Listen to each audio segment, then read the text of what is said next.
Um, Hi everyone, my name's Jenny and I'm a transpersonal therapist and also a gardener. And I've been interviewing a number of people lately about the impacts of 5G.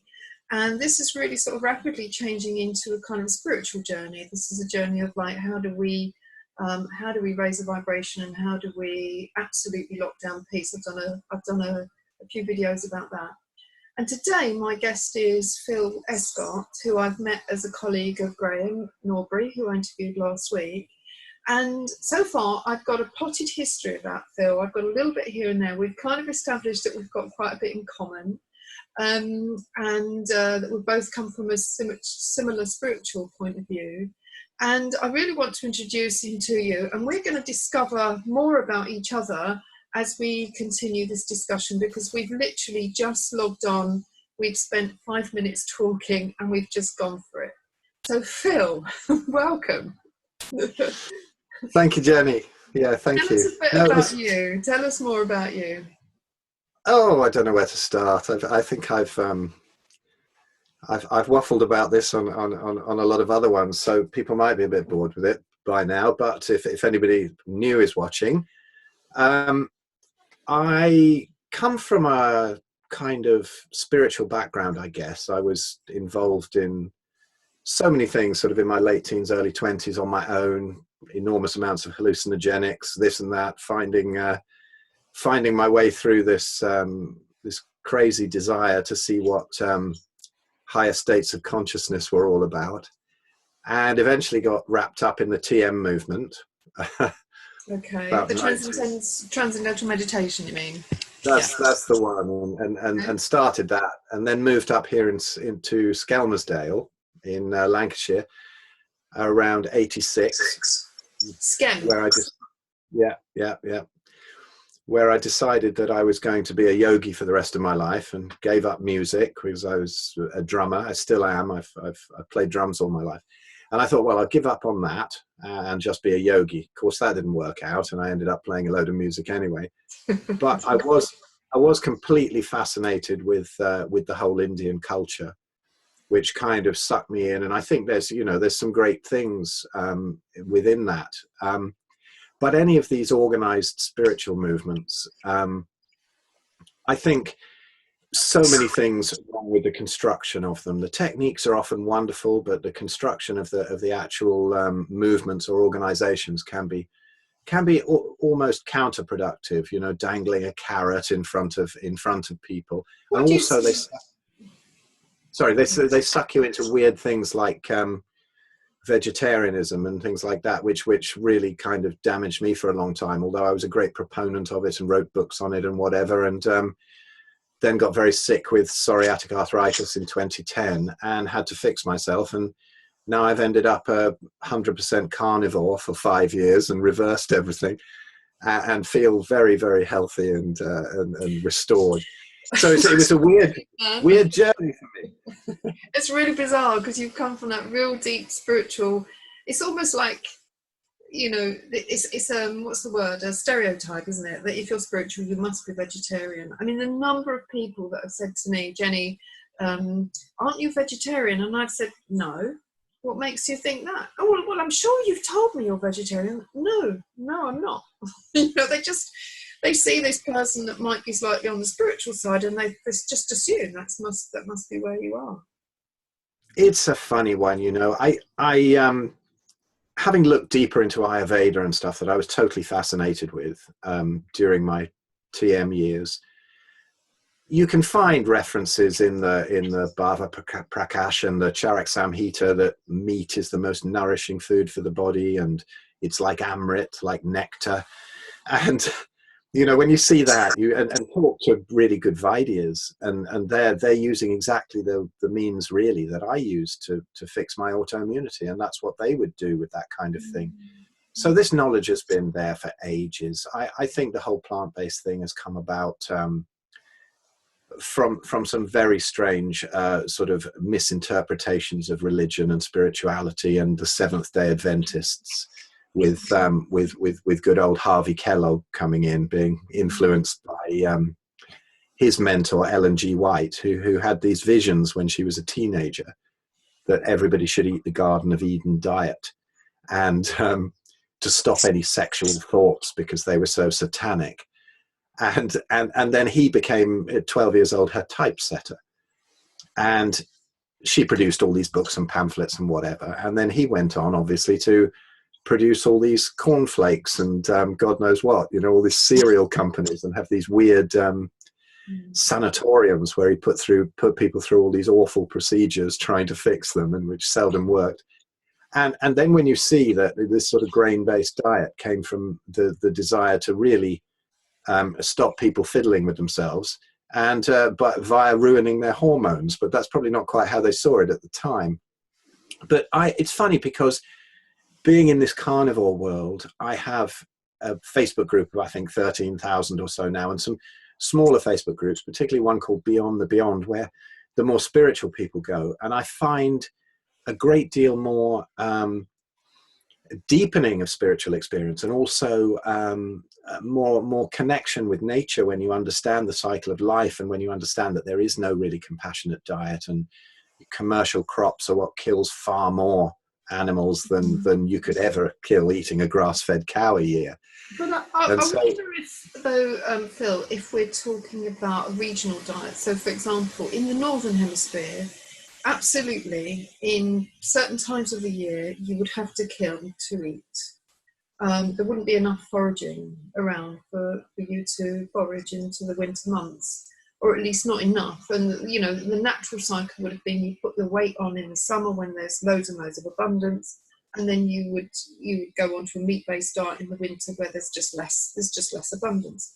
And if you go down to the equator, and I know Jack Cruz is into sort of the latitude and longitude of where we actually live, that around the equator you would have this tropical climate and environment where fruit and vegetables were available all year round. And there's many cultures around the equator that are very vegetarian or vegan or whatever, because they're in line with where they live on the planet. No, they're not. They're not vegan, and then you've got the Maasai who eat, you know, predominantly meat, blood, and milk, and they are significantly healthier than, say, the Hadza, who we seem to be obsessed with at the moment because of their diverse microbiome, who eat a lot of plants. But if you look at the two tribes, it's clear that the Maasai, you know, they're sort of 7 foot tall and killing lions with their bare hands, and the Hadza, they don't have any of our chronic diseases, but they're not so awesome, you know. I think there's nothing wrong. You're quite right. I mean, all our ancestors ate seasonally.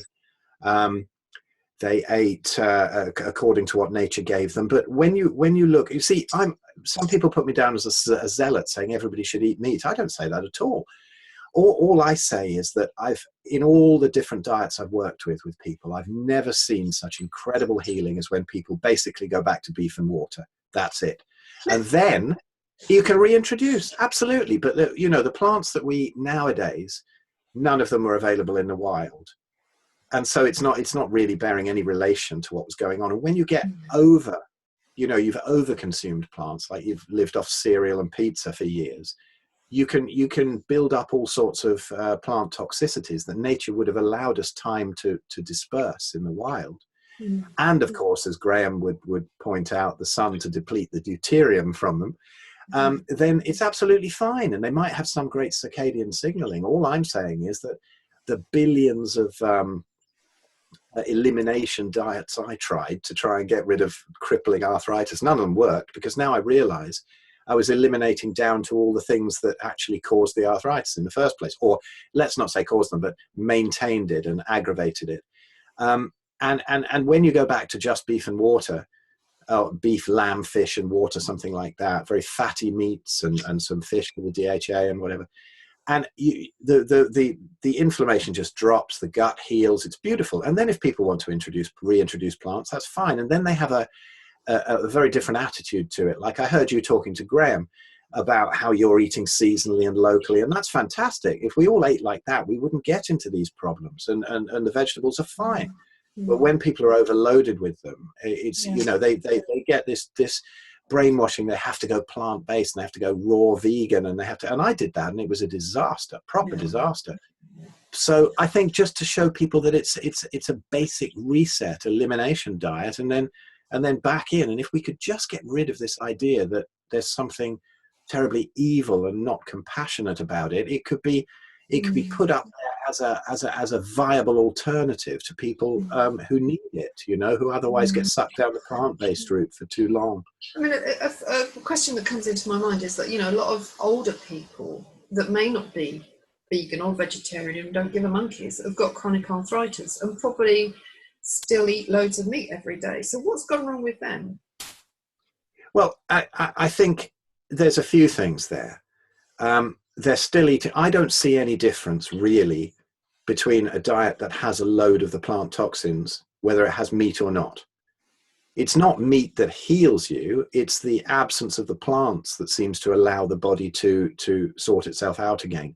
And if you haven't overdone the plants, also our ancestors, you know, even the plants that had toxins in them, naturally, the grains, the leafy green vegetables with their oxalates, all that kind of thing, they were much better and they contained more nutrients than they do nowadays because the soil's depleted and we spray them with more stuff. Also, of course, we have all the EMFs and Wi-Fi and artificial light. So all of these are mitochondrial disruptors, and our grandparents stayed healthy for the most part on that kind of a diet, you know, potatoes, 2 veg and some meat, that kind of thing, and some bread that probably wasn't as toxic as it is nowadays. They stayed healthy on that, probably because they didn't have other mitochondrial disruptors. They all add up to the same thing. Yeah. You know Dietrich Klinghardt? No, I've heard the name, but yeah, he says there's four toxins in the environment. 3 would be fine, but the 4th is the killer that activates all the other 3. And the 3 are, if I can remember rightly, it's fluoride, aluminium, something else, and then the one that activates them all is the electromagnetic radiation that we're all subjected to.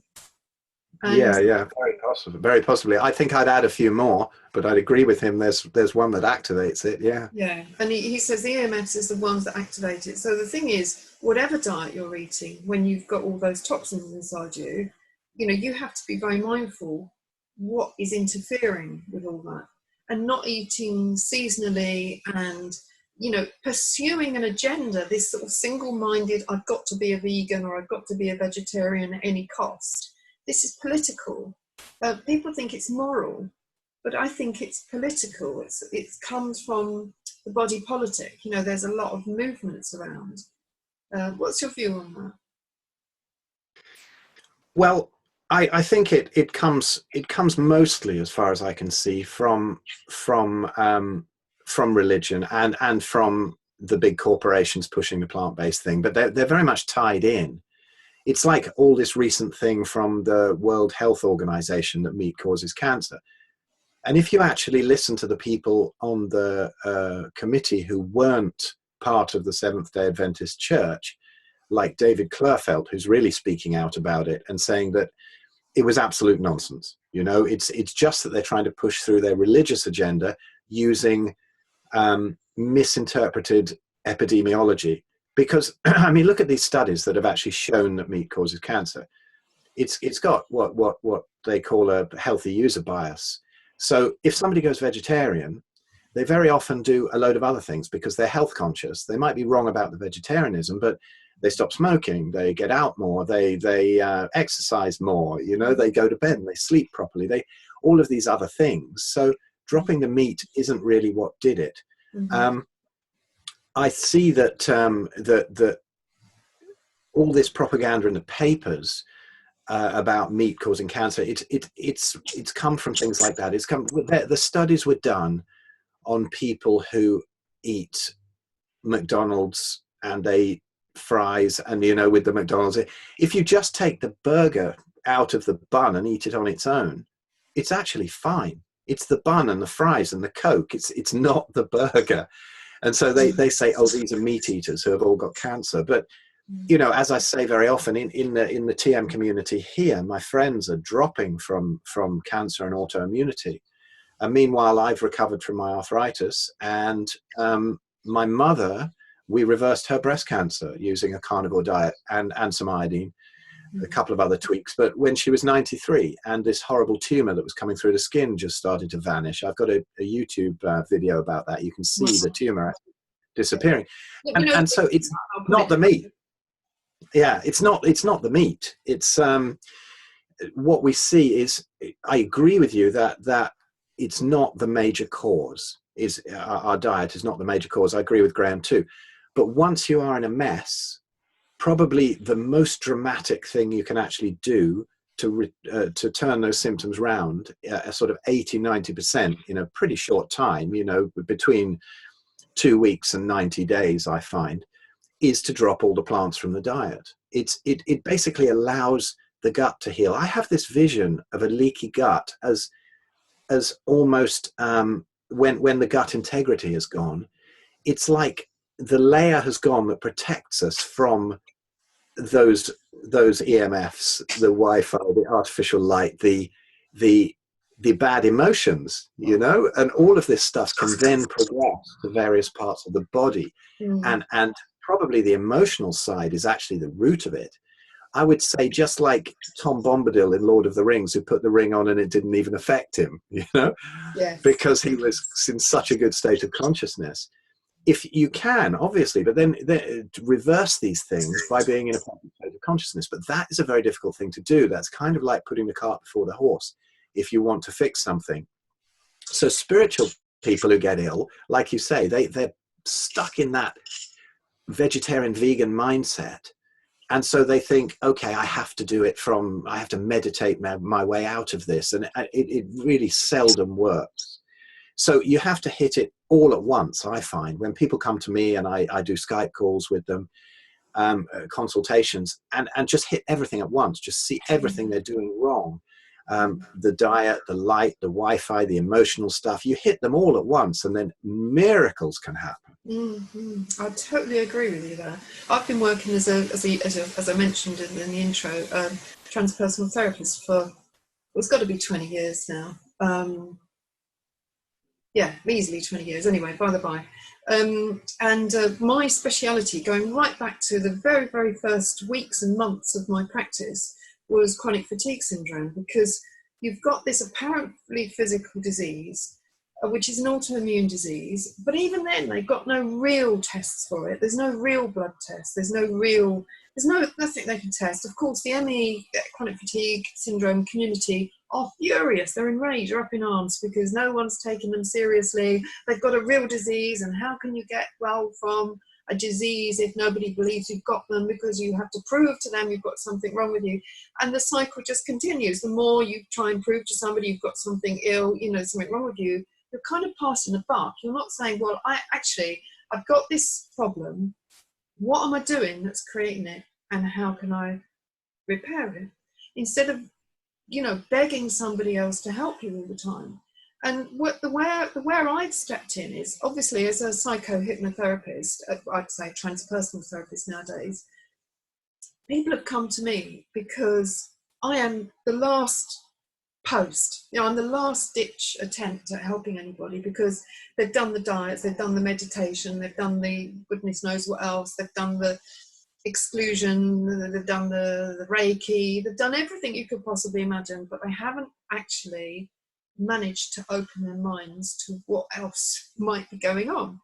And what I've discovered with autoimmune disease is this profound disconnection between the mind and the body, this profound lack of insight into not just the food. The food is part of what I've taught over the years, but this profound loss of center, this kind of profound reliance on other people for something they think they can't do themselves. And this is trained into people from the youngest of years. So this is kind of almost like modus operandi. People say to me, well, isn't that everyone? Yeah, of course. We've all been trained that way. By design, we've all been taken away from our spiritual identity and our centeredness. They don't want empowered people here.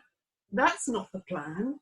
We've all got to be dependent on the system and on our environment. And the more dependent, the better, as far as the system is concerned. So what I often do with people with chronic fatigue is, sometimes I can't get there because they are so invested in their illness. They so need to prove that this is attacked them from somewhere, and they're just vulnerable. They so need to prove it, they can't find their own power, and they can't find their way back to their impetus, their self-determining evaluation of where they are in the world. And so for me, people come to me when they've tried everything else, and then if I can, and I'd say 90% of the time I can make a significant inroad into where they are, but if I can, my role is to bring them into their power, bring them back into who are you really in the world? What do you want? What are you frightened of? What would make it all better if you could take action on something that would make a difference? And I think, you know, where you're going, you're looking at it holistically as well, but you're coming from the diet side and saying, well, I know you're coming from all sides, but do you know what I mean? Your sort of way into it has been through that change of diet. I don't know what your perspective is on. Well, no, I think I've just been branded a meat guy just because I keep talking about it. There's more nonsense around diet than there is around anything else apart from spirituality. And so those are my two things. And so this is why I end up discussing with people and getting death threats from vegans on my YouTube channel and all that sort of thing. I mean, they get so angry. And you see, I think what you were saying there is really interesting, because I totally agree about this disconnection of the body and the mind.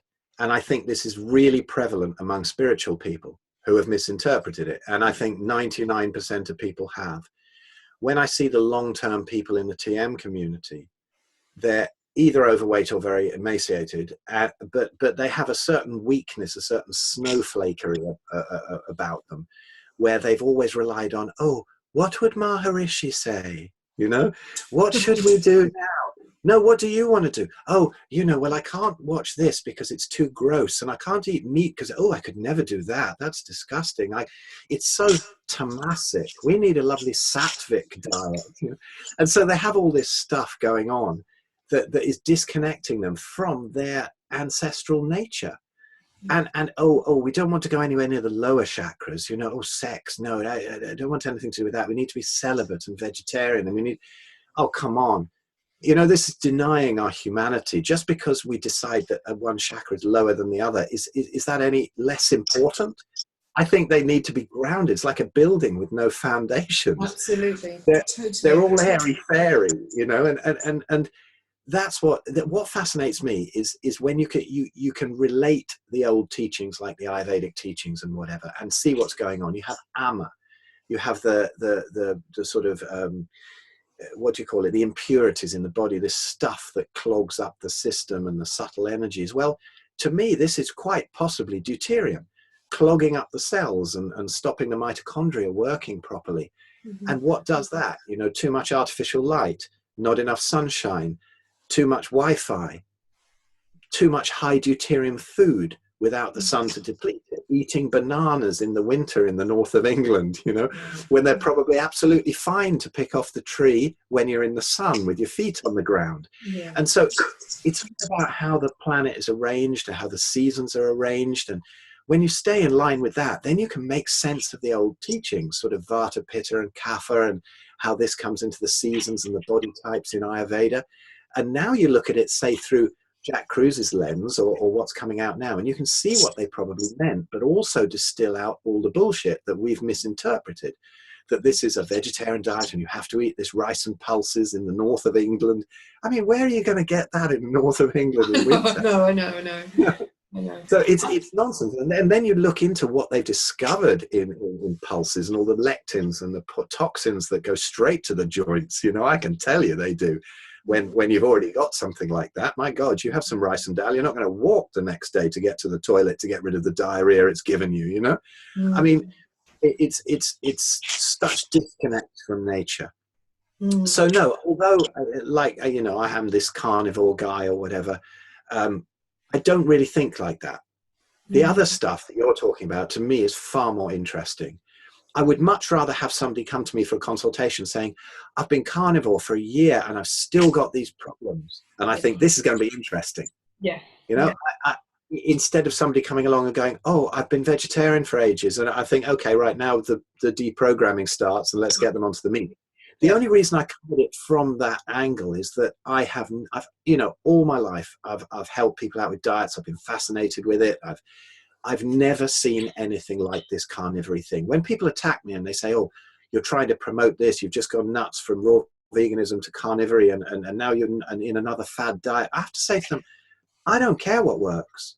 I don't have any of the morality left of it, because I know how immoral monocropping is and how that's killing everything. So I don't have any of the moral thing left. I just see people healing unbelievably well. I used to tell them to eat seasonally, not mix protein and carbs, eat fresh food, don't eat processed food, and you'd get some slight benefits and you think, this is wonderful, isn't this great? But when you put them on beef and water, I mean, MS is reversing, cancer reverses, heart disease reverses on all the things that it's supposed to be caused by.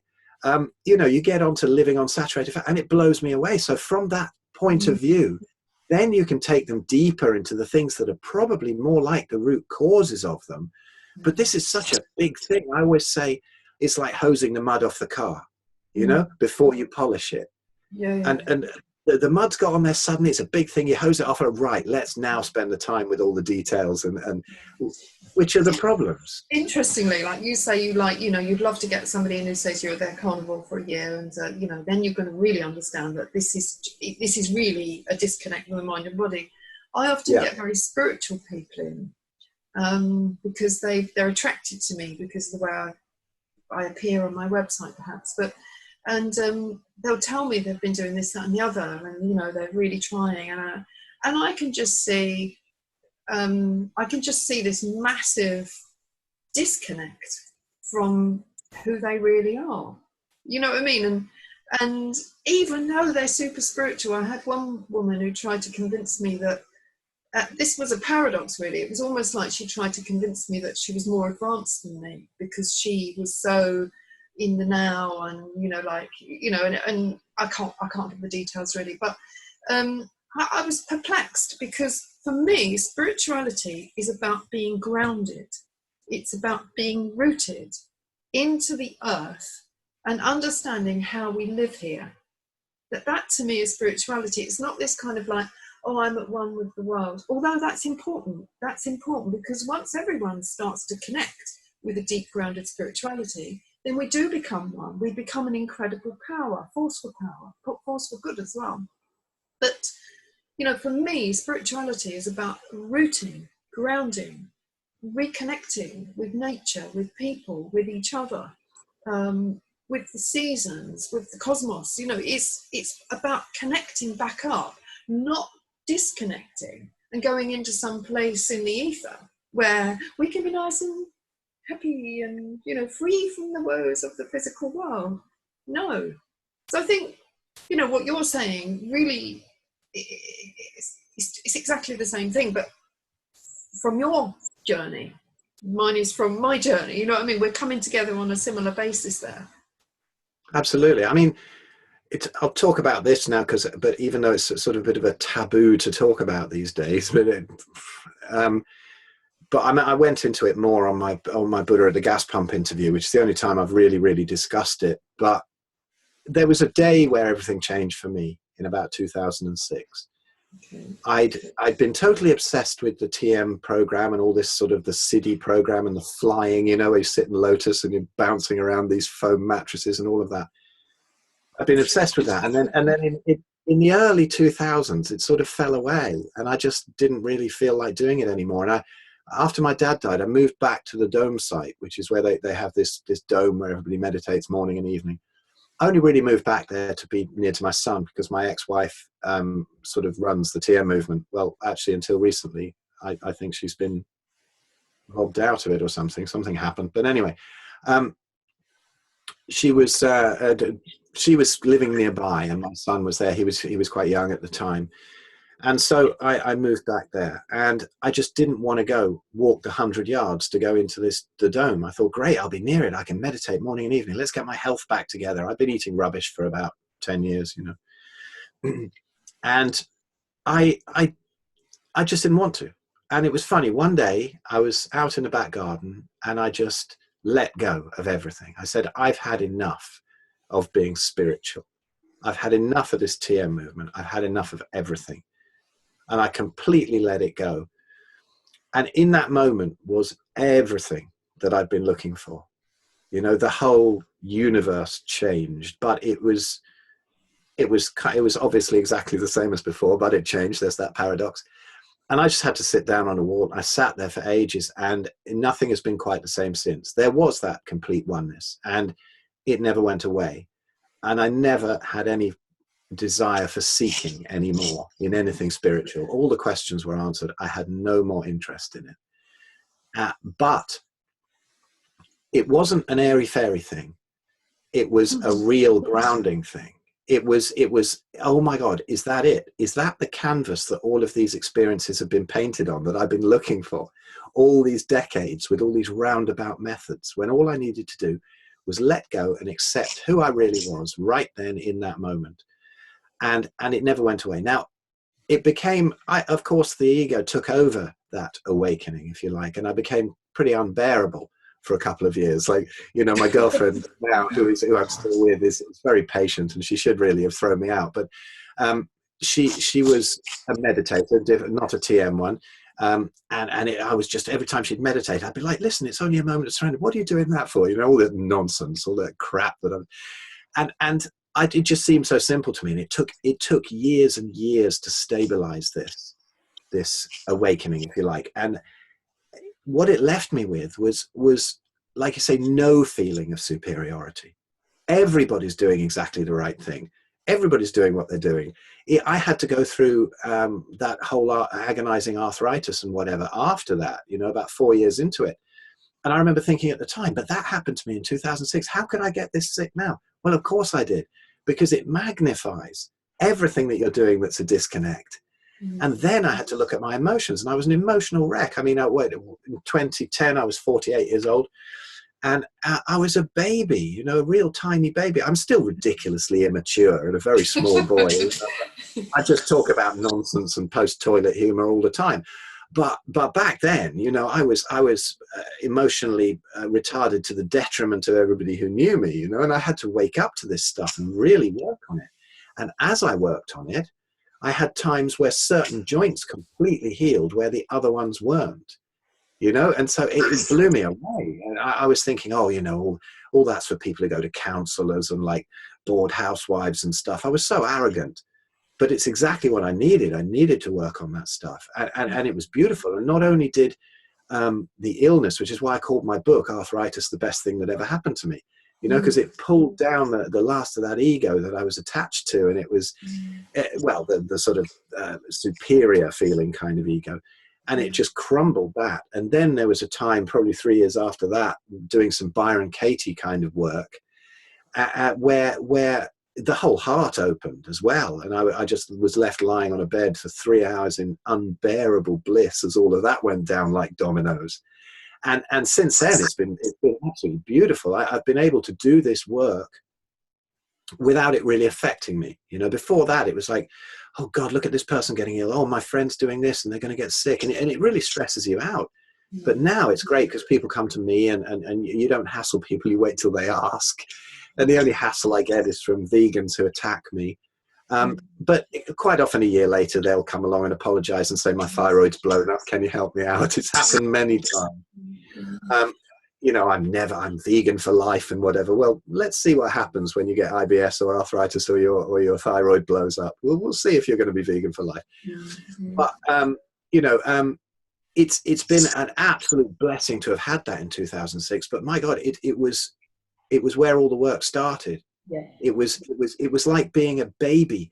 People get these ideas that these great awakenings are going to make you into some kind of a superhuman. To me, I was just like a toddler in nappies again, thinking like, I've got to start from a clean slate because everything I believed across the board was rubbish, and then rebuild it again. And so I think that's given me is an ability to always look for where I'm wrong or where I can improve. You know, when people come and attack me and say, I know this, I think that's weird. How do you know that? I mean, I thought I knew that 10 years ago and then I moved on and I might still be wrong. So why are you so attached to that? Yeah. And that's what I love about the other boys in this Human Unleashed thing, Graham and whatever, because Graham comes from a banking background, a very scientific background, but he's still totally open to being wrong all the time, which is what I absolutely love about him. And Jeremy Ayres as well, who has phenomenal experience in all this healing, many different healing modalities, but he's always how he's wrong, you know, and he's always telling me, you're this great healer and you understand this and that. And I think, but you're a monster of healing. Why are you telling me that? You know, and it's just beautiful, the respect we have for each other, and always willing to look for who's right. We've never had the slightest argument about anything, and that's what I love. Always looking for how we're wrong, and that's so important. People getting stuck in particular dogmas instead of, as you say, finding out who they are and then following the desires instead of squashing the desires. I think the only thing you can really know is you, how you are in the world and how you work in the world. And by projection and by extension, the more you know yourself, the more you know other people. So that's not to assume that everyone's the same, but if you know your core, you can make a safe guess that other people are probably Buddhas just like you. They're probably perfect individuals that don't need to strive for anything, just like you. And my spiritual background started when I was 19, and I was in Liverpool. Well, actually, it started before then. When I was about 16, I joined the church, and I joined the Baptist church, and I did that for about a year. Then I met a boyfriend when I was a little teenage girl, you know, who was an Anglican. So I joined the Anglican church because of him. Within about a year or two, I just thought, I can't do this. This just isn't me at all. I just couldn't bear the hypocrisy. And when I was about 18, I got into feminism, and I really started to realise that a lot of, you know, what I was about when I was, well, at that age, had been programmed by the immature masculine in society, you know, that women had been kept down and we had to go out there and we had to change the world. I mean, the good thing about it at the time was it gave me some fire in my belly to actually mobilise my life and get myself to university. And I went to university in Liverpool. I went to Liverpool Polytechnic in 1983. And it was there that I met Buddhism. Now, the Buddhism that I met, I don't know if you know the strand of it, but it's Nam-myoho Renge-kyo. Have you come across it? It's a Japanese form of Buddhism. Yeah. Yeah. No, don't have experience of it, but yeah. Okay. It's earned quite a lot of bad press. A lot of meditators think it's absolute baloney. And a lot of people that follow a spiritual path think that we're trying to will against nature. But actually, what I learned in those very early days of it was that just chant. If you just chant for whatever it is you want to materialize in your world, watch and see what happens. Now, I didn't understand any of the mechanisms in those days at all. I didn't understand what it was about. And we went around eulogizing and sort of, you know, telling everybody to chant, etc., etc. And, you know, as a young chanter, as a young person or a new person to this kind of practice, it's very difficult to really understand how this is working, like the law of cause and effect. How does that actually work? What part of you is being activated when you chant? How is that working on your environment? How is your environment working on you? It's a mystery. But I chanted for years and years and years until my daughter was 6. So she's 23 now, coming up for 24. And at the time I was training. No, I wasn't training. I was new in practice. I was new in practice as a psychohypnotherapist. And I was going through a lot of really difficult, it was a really, really challenging time for me. And I was training. And I went into this training session on my course. And we were doing what's called a future progression. We were looking into the future at a time when we could be really like sorted, really at ease, really at one. And we went into the future, and then you look from the future back at you here now. And from that future point where everything's resolved and everything's calm and you're really, really at one with yourself, You look back at yourself and you see how at odds you are with who you are, with what your world is giving you, with what you believe in. You just see how at odds you are with yourself. And your future self advises, says, listen, be you, chill out, relax, come into your center, stop trying to be something that you're not, etc., etc. And when I came out of that particular training session, it was like, of course, of course, of course. I've been chanting all these years, I've been following all these teachings, and now I really get what I'm chanting for. Now I get it. So I've never stopped chanting. But the thing about the chanting is there's no rules to this. There's no, you must be a vegetarian, you've got to do it at this time and that time, you've got to do it every day, or you're a bad Buddhist. You've got to be up there, you've got to know all the lingo, you've got to know all the jargon. There's no rules, you just have to chant. And the idea is then that you start to find your own way, and life will put things in front of you that inspire you to take that chanting deeper, because there is only the chant, there's nothing else. So at that stage, I mean, at that moment in time, this was like within a year or two of me being in practice, it was like you, in some ways, it was like my world just expanded, and it felt like I was enormous, like spiritually, I felt enormous. And I felt that just by focusing my prayer, I could really have tangible effects on everything, because I was suddenly at one with me. I was at one with everything that I believed in, everything that I did and practiced. That doesn't mean I've not learnt since. God, all it's done is really made me so less afraid of learning, because you can knock over my beliefs and it doesn't matter. You can't kill me. You can't damage who I am, because, I'm only human. I'm only a human being. But when I'm aligned with myself, I'm incredibly powerful. And at that particular time, I remember chanting for things that were seemingly impossible, but that happened. And I know that they happened because I was focused on them. And this is the law of attraction, or the law of cause and effect. And this is where you come into your power, not when you're up there thinking, oh, I've just got to transcend all this stuff, I've got to get beyond it. But when you're in it and you realize your power, and you're rooted and you're grounded and you're in alignment, and your mind and your body are behaving as one. And this is where I'm going to hand over to you in a minute. Do you have any thoughts about that before I go on? Because there's one thing I want to place in the conversation. Yeah, no, you go for it. I can wait. If you're forming that thought, you go for it. Okay, because what I'm doing at the moment, and I want your opinion on what's going on with this crazy world at the moment, because we've come across this, horrendous propaganda machine that's pushing out coronavirus, and everyone's absolutely locked down in fear.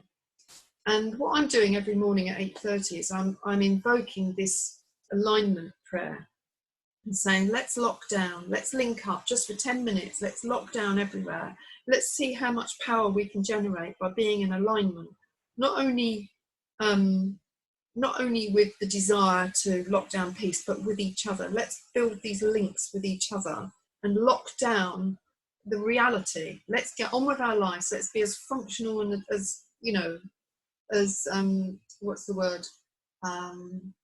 beneficial to each other as we possibly can. Let's start building communities. Now's the time. Let's not float away. Let's spend those 10 minutes just really focusing our prayer on what we're going to do, and let's do it. Yeah. And I'm just thinking that this kind of attitude is going to, I think, create so much power among us, that this is the immunity that we need to, not only to the coronavirus, but to the control agenda and the propaganda that's going on around us. And I just wondered, that's what I wanted to throw in. So I wondered what your view was on this madness that's going on at the minute. Well, I think it goes back to what you said about being grounded and not having this airy-fairy kind of spirituality. Now, after I had this experience well, it's not an experience, it's like the ultimate lack of experience in 2006. I got very fascinated with the whole Advaita thing, you know, non-dual teachings, and listening to all these guys to see what had actually happened to me. And one thing became clear: when people get stuck in that intellectually, they're always, oh, nothing ever happens, there is nobody here, nothing has, you know, if you're afraid, it's not you're afraid, but fear is happening. And that's okay if that's what you're really experiencing, and that is what it is. I like Rick Archer, my friend who does Buddha at the gas pump. He's always saying, we are sense organs of the infinite. You know, we're not exactly individuals, we're just sense organs of the infinite. And there is a feeling of things happening through me rather than I'm creating them or they're happening to me. They're sort of happening through me. It's a completely different experience of the world. But as an individual, it's exactly the same. You know, these people who say, like Rick keeps saying, I forget exactly, you know, can you pass the salt, or sort of, but who's passing the salt? There's nobody to pass the salt, and all that crap, you know. just pass the fucking salt, you know. It's ridiculous. So that's the thing. There are some real gems in spirituality, but until you have one of those major shifts, you don't really understand them. You can read the books and totally misinterpret them, or not understand them. Whereas then in retrospect, like you say, your future self looking back, you can look back as your future self in the present as well. And you can understand those books. You know, I can open the books that I never understood. I think one of the finest books on actually understanding what awakening is about is called On Having No Head by, who is it? Was it Douglas Harding? I don't know. But it's still there. There's still his sort of movement going on, and they're very, very, very focused just on the dissolution of all the illusions. And that's beautiful. But I didn't understand a word of it. But when I look at it now, I had it when I was about 18. All the pages had gone. I read it so many times. I knew it was exceptional, but I couldn't figure out what was going on. But now I open it up and look at it and go, oh yeah, that's what he was on about. So back to your question, how this relates to the madness that's going on. Well, Graham made a great point, actually, that apocalypse doesn't mean the end of the world. It means a great revealing. And I have to admit to a great excitement about what's going on. The only thing that bothers me at the moment at all, that concerns me, is what's going to happen to our carnivore retreat in Spain in May. Are any planes going to get there? Are we going to have to refund everybody? Are we going to? Yeah, I'm not stopping going. I'm not postponing it away because I know it's all nonsense. But it depends if the world shuts down around us. That will be we'll have to reshuffle things, but still things will work out. It'll be fine. But I think with this lunacy, if you have that view that everything's kind of happening as it should, and don't take so much massive importance to the self, so that you're consumed with fear, there's many ways to do that. There's ways to do it with just, you know, have some kind of awakening so that you don't take yourself so seriously, or actually educate yourself or whatever. There's no difference between these things. They're all perfectly valid means of not being frightened, or just have a great sense of humor about it. I mean, if anybody can find my Facebook page, see something that I shared from Peter Allen, and he's kind of reworked a Monty Python thing about what the different countries are responding to this coronavirus thing. But I love Jeremy Ayres' thing that nobody has actually even really proven that a virus exists. They've not distilled one out. These pictures we get of the coronavirus, they're just computer generated stuff. They're just Photoshop trickery. Nobody's photographed that. The deaths that are being attributed to it, are they just people who were dying of pneumonia anyway? Are they people who've got some other strain of flu? They're not testing it properly. They don't know. If it comes out that viruses actually don't exist and they're not living things, and the little bits of DNA that they've said are viruses are just byproducts of the body, just as cholesterol is beautiful stuff that is there to patch up like a paramedic at a car crash. It didn't cause the car crash. You know, perhaps this broken DNA bits are just like that in the body and they're not viruses at all. But you see, I don't know. But I look at it all. It's like when people go on about climate change, all the fear of that. When you understand that all the solutions they're putting out are nonsense, like farting cows or burping, technically, are causing this problem. Oh, come on. There was mega herds in North America. Did they hold their farts in? Come on. It's ridiculous. There was more around then. It's not to do with that. It's not about going plant-based. That will destroy the soil, and we won't have any crops in 50 years because the soil is gone if we do the monocropping. You know, when you see all the solutions that they're giving to it, and then poor little Greta Thunberg, you know, and probably a meat and fat-based diet has been shown to be one of the best things you can do to reverse autism and whatever she's got. She's autistic, isn't she? And what's the other one down from that? Why have I forgotten that? Asperger's. Yeah. You know? All of these things, you know, when the gut heals, can be reversed. And she's eating a diet that is flown in from all over the world in plastic containers. Her car was full of it, that photo of it, you know, and then people just go, oh, you can't attack Greta. It's another middle-aged guy getting upset with Greta. I'm not upset with Greta. I want to take her in and give her a good meal and give the people who are controlling her a damn good slap, you know, because they've used her as propaganda. And you know, you've stolen my childhood. No, the people who are controlling you have stolen your childhood, Greta. Absolutely. So when you see things that way around, I mean, this is what we're doing in Thu, and we're going to do a lot of stuff recently, even daily, on the coronavirus. We just decided yesterday in a chat. And because people need to have the fear taken away and be able to look at things objectively. We don't know what's going on. We don't. We just know that there's a load of bullshit going on. Yeah. And so what we're being told is not what's going on. I mean, people are stocking up on what? Toilet rolls, for God's sake. I know. People are stocking up on rice and pasta. How are they going to get through on rice and pasta? If you want to get really sick and have your immunity go down, eat rice and pasta and sit in front of the Wi-Fi. You know, you're in trouble. All the good meat's still there in the supermarkets. They need to be eating that. And then if they eat that, they won't need so much bog roll, because they won't be pooing every 5 minutes because their guts are trashed from eating the pasta and the rice. You know, see, the insanity on all levels, it becomes an absolute comedy. So you just got to take the piss. You know, years and years ago, during that whole Gaddafi thing, I wrote to the Prime Minister and I said, I think it was Thatcher, wasn't it, at the time? And I wrote to her and I said, listen, I've got this great idea, right? Instead of getting serious, just fly over Gaddafi's place, bomb him with massive amounts of custard. I mean, just fill the whole palace and everything with custard. Everyone in there's covered in it, millions of gallons of it.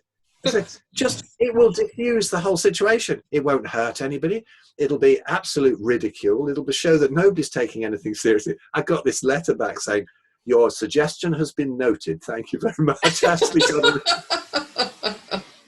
I thought, you know, but I've always had that sort of sense of the ridiculous, that just take the piss constantly, because it's lunacy. And then if you can defuse it with knowledge and with humor and with the view that everything's one and everything's happening at once, but still be grounded in yourself, then you're pretty much immune to that crap, you know? That's the way I look at it. I must say, I've been looking into, I don't know if it's yours or Graham's Facebook group, Beyond the Beyond, or Beyond or something. That's my one. That's your one, isn't it? And some of the memes that are coming up in there are so funny, and I've been sharing them because they're just so funny, you know, like the songs that are coming out and the memes that are coming out. And I think people deserve to have a laugh, really, in all of this craziness. And I think, to be honest, I don't know about you, but, you know, I've spoken to a lot of people. There's a lot of people saying this is nonsense. And they're not in the least bit sort of, I hesitate to say, but enlightened or awake. They're not necessarily awake, but they know it's nonsense. And there's also a large contingent that are really scared. They've got their kids out of school. You know, they're trying to self-isolate and all this nonsense. But there is a slim possibility that they've put out a bioweapon. There is a possibility that something's out there and it is viral. They need the fear, they need the panic, because that's how your immune system gets to come really low. They need people worrying about it.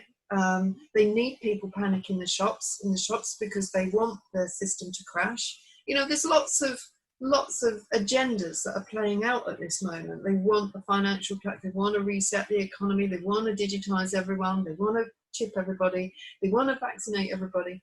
But we have to agree with that for them to be able to do it. And if you just say, no, I'm sorry, not in my name and not in my house, they can't. And the more people that come to that conclusion that they can't, we just can't, you know, I'm not having this, and we'll poke some fun at it and we'll laugh and we'll chant to unite and bring community together, yeah, let's stick two fingers up at them, really. So that's my thoughts. Yeah. Oh, yeah. There's several ways it could be going. It could be a very evil process to control everybody. It could be even a great big double bluff that I've been learning about so much from Jeremy recently, who's so much more up on for the good guys to actually be rooting out all the sinister people and pedophiles and all this sort of rings of that. Yeah. Yeah. Who knows?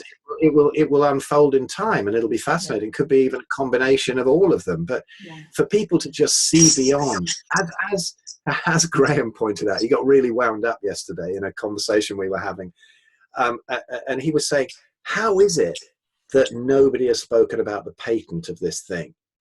You know, this sort of." And it's there. And he's just saying, he was really getting wound up. He seldom gets wound up. But it was really funny, and he was saying, "Look, nobody's seen a patent. You're telling me that all these amazing journalists," he's going, "if I can fucking find this in 15 minutes, surely all of these people can find it." But they're pumping out the same old crap, and they've got offices full of people doing this research, and nobody's come across this and nobody's reporting it. You know, it would be an obvious thing to report, but no. So these agencies must be controlled, the news agencies. I can't watch the TV. You can look at 1 minute of it and then you switch it on like 5 hours later. It's the same minute, you know, the same propaganda going on and on again. Very weird, very weird. I can't see stuff like that. You can't take it seriously. There's something ridiculous. No. Whatever, I don't claim to know, neither do any of us, but whatever's happening is something totally different to what we're being told on the TV. Absolutely. I mean, I don't have a television, and I've not had one for quite a few years now. I don't have a radio, and I don't read the newspaper. But so what happens is, when I find my news, I take it from very trusted sources, like there's a couple of names: Truthstream Media, James Corbett, Amazing Polly. There's a number of different people online that I take my news from. And what's more is, James Corbett, he just puts all his sources down as well. So if you want to go and look at what he's been looking at, he'll just show you straight away. So I don't look at everything everyone tells me, because I'd have to change career and go into journalism, you know. But I do occasionally look up their sources just to make sure that they are reporting what they say they're reporting. And like, it is phenomenal. They've just got their minds totally on it. You know, they're so tuned into it. So that's where I get my news from. I don't get it from mainstream media. So therefore I cut out all of the Kardashian shit and all of the, you know, all of the stuff that they want us to distract us with is all cut out. So I don't get any of that. I only get what's really, really happening and what's really important to know. And like anyone watching this video, I would just say to them, you know, like, go and do your research. Stop believing in the fucking propaganda. Stop it, because this is wall-to-wall propaganda. Climate change was wall-to-wall propaganda. Brexit was wall-to-wall propaganda. And if you look at some of the flows of what's been happening in the last 6 to 8 months, really. First of all, we had climate change. You know, let's get the carbon crediting system in. You know, it's so important. Let's get vegan. Let's mobilise everybody. Then we had running alongside or just after that, Brexit. And well, Brexit's been running for years, as you know. But then we had this like ridiculous election in the UK where we got Boris, the bonking, start raving lunatic in, and he says, no, we're going to have it come what may. So they get this pseudo exit at the end of January, and then within days they're rolling out coronavirus. Really? I mean, it's quite convenient, isn't it, that Brexit comes at the end of January and then they roll out coronavirus, and now we're into like, don't touch money, don't touch money. So yes, we're going to have carbon crediting.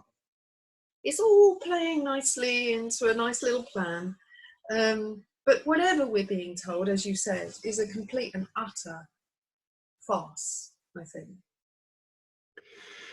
This is one of my favorite things about the whole carnivore movement, is that all we eat are the things that have been demonized the most, meat and fat, and we're really healing. And what I like about that is that it seems to be a great rabbit hole for people to get into the rest of it. It's funny because on the bigger group, Beyond the Beyond, these people are very cool, and they're pretty much woken up about most things. And as you say, they are hilarious as well. I love that group. It's fantastic. But the bigger group, the 100% carnivore and beyond, you get people who are sort of new to carnivory and they come in and they learn. And you get people who have woken up to carnivory but still start shouting at people about being an anti-vaxxer or a climate denier. That's weird. How can you have woken up to one but not the other? But quite often people will stick at a certain point, or they will move into just seeing that everything is nonsense. Because when you see exactly what's been done with diet and where it comes from, and how simple it would be to just go, hold on a minute, we've eaten meat forever and we didn't have these problems. So it's something else. How about it's all the things that have changed since those things came in? Processed food, really bad grains, artificial light. Out of season. Yeah. Out of season stuff flown in that has no business and doesn't match up with your mitochondria. Yeah. At that time of the year. All of these things have happened since the chronic disease hit. Low fat diet business, seed oil. Nobody ate those in nature. Nobody ate. So why? That's why all this has come about, and it's very easy to see that. And then it's easy to look at the rest of it and you think, hold on a minute. Because I have these long email conversations with Rick Archer, and he's cool. He's not militant at all. But he's very into the whole climate change thing, believes it a lot. And we have all this back and forth, and he keeps trying to persuade me and send me this evidence. Say, yeah, you're sending me evidence that the climate is changing, but not why. And everything that people say why it's changing doesn't add up to me. No. I'm not saying you're wrong, but I'm just open because I can't prove it to myself. I can't, but we've got to take action or we're all dead in 5 minutes. Well, I can't believe that. All right. I'm all for bringing back all the ecosystems and all the land and returning it to nature. And I'm sure that will have a great effect, whatever happens. So I'll focus on that because I understand that. And I understand that it gives me food that has healed me. And I don't want the vegans to be taking away that food and feeding me Beyond Burgers and putting me back into having to lie on the sofa in agony again. Mm-hmm. So I understand from the diet point of view because I can prove it to myself. I can see this happening in me and in others over and over and over again, that they heal when they do these things that are totally against everything we're told with the 5 a day and healthy whole grains and all that crap. So I can see that. So why would I not be suspicious of everything else? And these people who get it, all these people are lying who said they've healed on meat. Really? They're all being paid by the meat industry, whatever that is. I mean, the big money in food is the agriculture industry, obviously, and the processed food. It's not meat. And so nobody's getting paid for that. I'm not. I made a video about killing people with my carnivore diet lies. I'm a shill for the meat industry. It's what vegans tell me. And then you have the climate change thing, where how can you prove that this is happening? How can anybody be so totally sure that that's what's happening? You can't. You don't know. There's so many conflicting views everywhere, and then they say they fiddle the figures in everything, like the methane CO2 output of farming. It's actually like 2% odd, and they claim it's 40%. All of that. And then they say 99% of climate scientists say that nonsense. The climate is changing. It's not. Those are just the ones that have come forward. Actually, the ones that if you take it in overall, it's not that percentage at all. Well, there are quite a lot more who are saying it's nonsense, According to that list, or that 99%, there are people that are co-opted onto that list. They're not actually actively. They've just been listed on that list. And I've heard of people, scientists, that have said, I never agreed to go on that list, and they've asked to be taken off. And when they were refused, or nothing happened, they said, if you don't take me off that list, I'm going to sue you. And then they've been removed. So this 99% is a fallacy. We know, you and I know this, I know, but it's a fallacy, because there's even people on that list that didn't even know they were on it until they looked at it and then realised, well, that's not what I believe in. I'm not going to put my name to that, Yeah. And apparently, I think I saw the last count, there was something like 33,000 climate scientists who are against the whole propaganda machine. I say they're climate scientists because they could be oceanographers, there could be a whole bunch of different strands of speciality that come together with their knowledge, and together they're saying, no, the system is just too complex. We cannot put it down to the demon gas CO2. It's too complex. For a start, we know that CO2 raises after a warming period. It's stimulated by warming, which is when the CO2 comes about. And then the CO2 regreens the planet. So there's so much that's not right about it, So, yeah.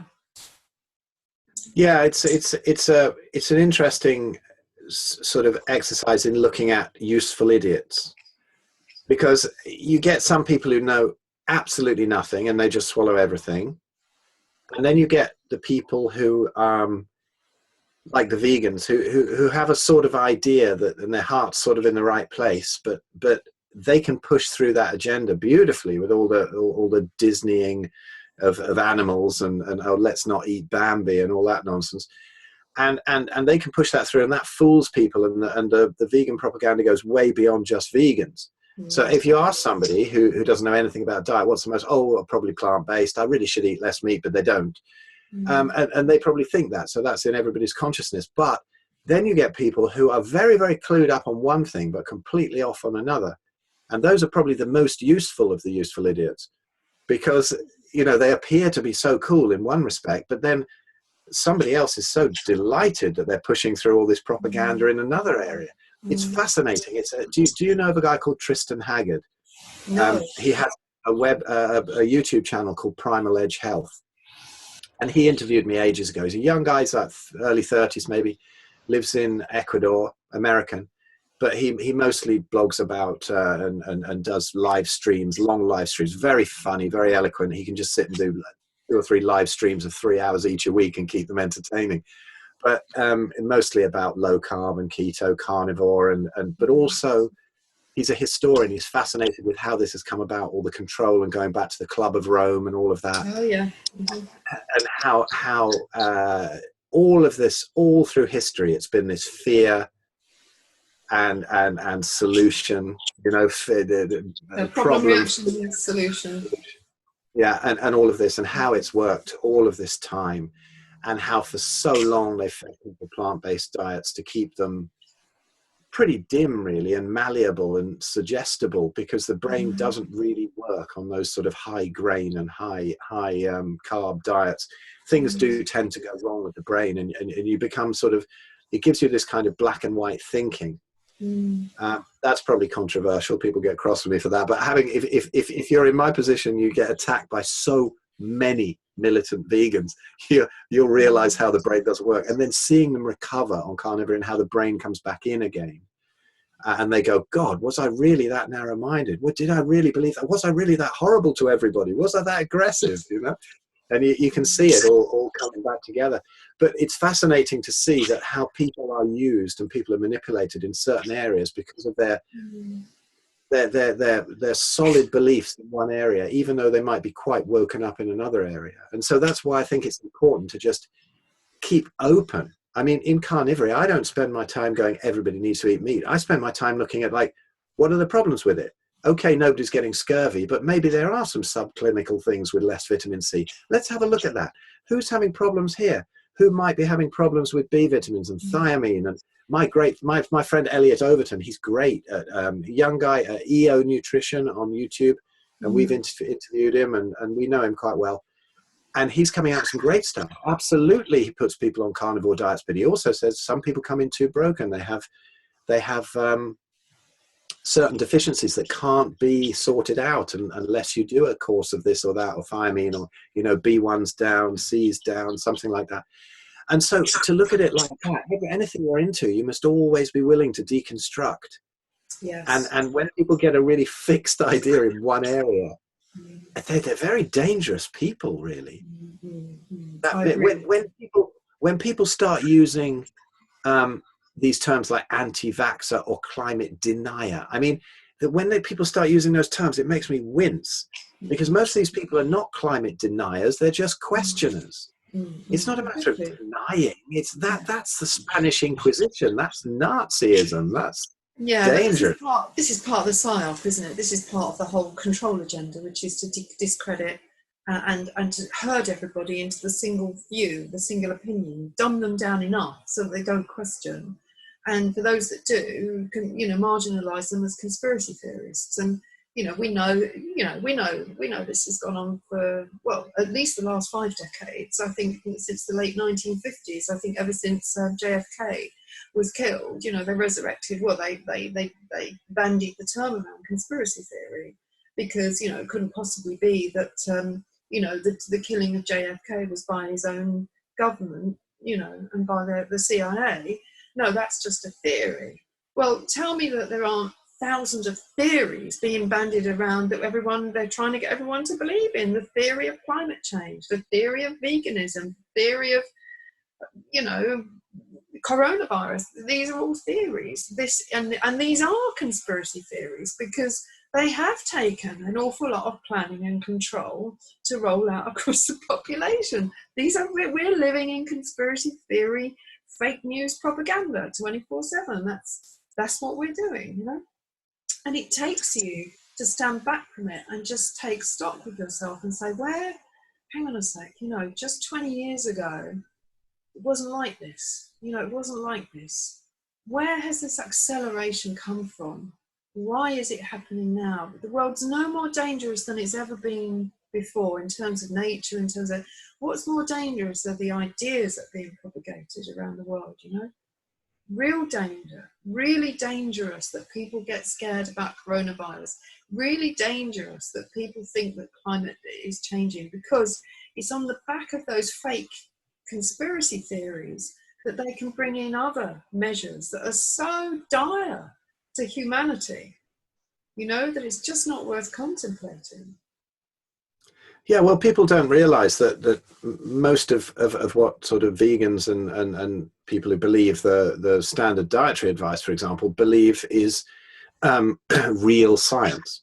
When it was based on the lipid hypothesis of Ansel Keys, that saturated fat causes heart disease. Oh yeah, that was a hypothesis, for goodness sake. It didn't even get anywhere near getting proven, and yet all those healthy racks of sort of margarines that are one molecule away from plastic in the supermarkets that are in the heart healthy section, it all came from that one load of nonsense, and everybody's incredibly obese since then.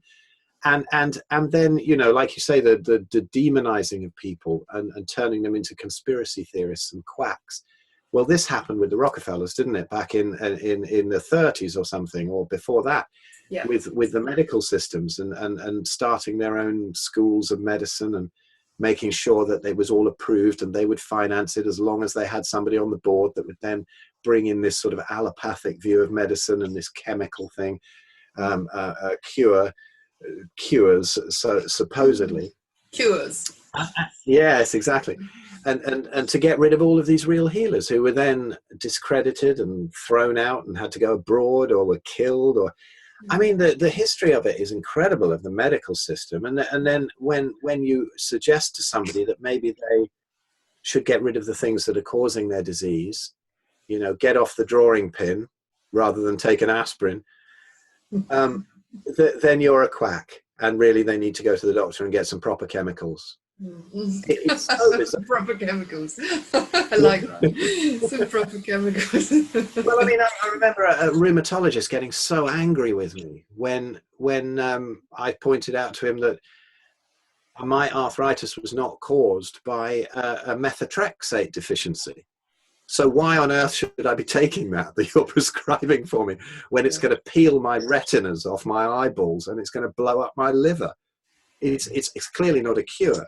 No. So bizarre, very, very bizarre. And people are not seeing this. People are not seeing just the blatantly obvious. To me, the whole thing fell apart when I just realized rheumatology, for example. They don't know what causes arthritis and they can't cure it. What would happen if you brought a plumber around to the house, said, well, I don't know what's happened to that leaky pipe and I can't cure it? Is anybody going to pay that plumber? No, they're not. But they run to these rheumatologists like they're gods, and all sorts of other departments. This is what's so lovely about what Graham says, and tied into what you said as well earlier, that you get right down to the root of everything. There is only one physical disease, and that is mitochondrial disruption, and that's it. You know, if you've snapped your leg in a motorbike crash, or if you've had a heart attack, then fine. As Graham said, I think in his interview with you, go to the hospital. They're fantastic at that, but chronic disease, just run away. It's all based on absolute nonsense. But it's got so enormous, nobody can admit to it. Nobody can say this is based on nonsense. But when you see all the doctors waking up now to the fact that it is nonsense and risking their careers, and like Ken Berry suspiciously having his house and his practice burned down within a few months with his book, the lies my doctor told me, you know, beautiful work he's doing, but he's risking things. I think it's getting less risky now because there's just so many of them coming out and talking about it. There's the Dr. McCullough, his partner Erin, I can't remember her last name. She calls herself the Health Nut News. She did a series, I don't think she's doing it anymore, of the number of alternative doctors that were being killed in the States. I don't know if you came across her series, but she was saying, well, this week there's another one, he's committed suicide, da, da, da. There were like swarms of doctors just going down every week. And these people... No, that's interesting, because I would put Erin into one of those brackets of somebody who's got an awful lot right. But then... I don't know if she's still got a problem with carnivory, but there was one point where she actually put up a big post about how dangerous I was. And I was actually, she got really angry, and said that I was absolutely killing people with this carnivory nonsense. And now I wonder if she's changed her tune now that Joe is talking to Paul Saladino and stuff and getting into the carnivory thing. And I wonder if Erin's feeling a bit daft about that now. I don't know. But she really went for me badly. I mean, it started when I was commenting on something. Somebody tagged me in one of her posts and I was commenting on how things have reduced, have reversed cancer, you know, and people have reversed cancer on fully carnivore diets. And she came in and got absolutely furious, and then actually put a separate post up about me saying, warning people off and how dangerous I was. Wow, that's intriguing. I didn't know that. I even called Joe McCullough into it, who started commenting as well, and he was like, I don't really want to get involved in this. I could see that he wasn't really saying anything of any. But he's now talking to people about the whole carnivore thing, is he? Absolutely. Yeah. Well, I know something that I probably best only tell you offline about what might have happened there. Okay. But yeah. I don't know that's come out yet. But yeah, it's strange. So yes, Erin, she's incredibly volatile anyway, isn't she? But I think she's putting out some great information, and she's got a hugely good point there. But I wish she'd kind of calm down about saying that the carnivores are murderers, because I don't think it's really working out that way. I think, you know, when somebody gets that upset about one thing, something, it feels to me they're not integrated. They're over-identifying, not with the suffering of animals, but they're extending their reach beyond their personal integrity, if you like. And it feels to me they're not integrated. They haven't really given themselves permission just to be who they are. And they have to be who they are on condition that they don't do this, they do that, they do that. I mean, you've got these conditional conditions surrounding people that get angry about things. So when people get super angry about something, I know they haven't integrated something in themselves, and I can't take it personally. It's not about me. You know what I mean? It is most definitely about where they are, and the fact they haven't fully yet integrated part of them that they've rejected, or they don't accept, and they can't believe that they are this, because they've already polarized themselves and disinherited a part of their soul. That's how I feel. I don't know if you resonate with that. Yeah, totally. I can't take it seriously. You know, when the vegans come up and they get so furious about this, and there's nothing you can say that will make them even change a tiny bit of their view. And then they start saying, I hope you die of cancer and heart disease, and I hope your children get taken away. And if, you know, if I was there, I'd smash your face in and I'd pull your eyeballs out. I mean, all of these incredible things that I've had. I'm just sitting there laughing, really, because it doesn't affect me. People say, how can you take that? Because it's nonsense. I mean, usually it's some teenage keyboard warrior anyway who wouldn't do any of those things and has never been on a working farm in their whole life. And just caught up having watched a few propaganda films. And it's not, you know, it's not a serious thing. If somebody comes round to my family with a pitchfork or something, I might feel differently. But it's never happened, and they're usually actually really quite sweet people in person. And the ones I've actually met, it's only the really militant ones on social media that get that false courage to get that angry. But, yeah, the keyboard warriors, like you said. Yeah, I can't take it seriously at all, really. I take very little seriously. Well, Phil, I think should we call that a wrap? It sounds like a good place to wrap it. Yeah. I think it's been a real pleasure, because literally, to anyone watching this, obviously, we haven't spoken at all before, except for literally a couple of minutes before we hit record on this. So this has been a journey of discovery for us both. And I think, I mean, as far as I can see, you know, we're both at peace with who we are, and we might have different views and different ways of getting there, but it feels to me like I'm happy to accept you how you are, and you're happy to accept me how I am. And absolutely. This is how we need to be in the world. Absolutely, yeah. No, it's great. I feel like I found another one of our tribe here. There we go. So brilliant. So I just want to say thanks for your time, and you know, and there's a website. What's it called? The Human Unleashed. Yes. Well, if anybody wants to come visit me and see more about my story, everything's on pureactivity.net or philescott.com. I think points at it. But our big project now really is the Human Unleashed. There's some free stuff about it on my YouTube channel, which is Phil Escott. So you can see a load of things there that we've done. But really, just to go to thehumanunleashed.com, and we have, I think, over 70 hours of material. There's free stuff on there, but behind our sort of membership thing, we've got about 70 odd hours, and we've got some expert interviews and Q&As and all sorts of wonderful stuff, and it's all quite entertaining. We get on really well, and we're quite entertaining together, I think, as a team. And we have this conference coming up if the coronavirus panic doesn't swamp it. So go and grab some cheap flights to it, because they'll probably be going way down in price now. Fantastic. And that's probably a real plus, I think, of the coronavirus. And so if you're one of these people who've woken up that it's nonsense, go and check out our conferences page, and you can see lots of videos of the speakers and the participants last year. Wonderful healing stories, great testimonials, beautiful stuff.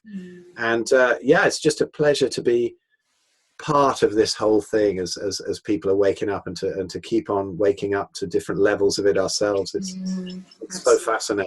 I'm very privileged to have found a little place in it, you know, a little. Totally with you. And so I'll put all those links beneath here for other people to be able to see. And just where they can find me would be on openmindtherapy.co.uk, theopenmindtherapist.com, and getdigginit.co.uk, and that's my social enterprise, getting people in gardens growing food. So pleasure, Phil, and stay on the line. We'll have a quick chat afterwards, but we'll just stop recording now, and I'll see Cool. you now. Thanks, Jenny. Cheers.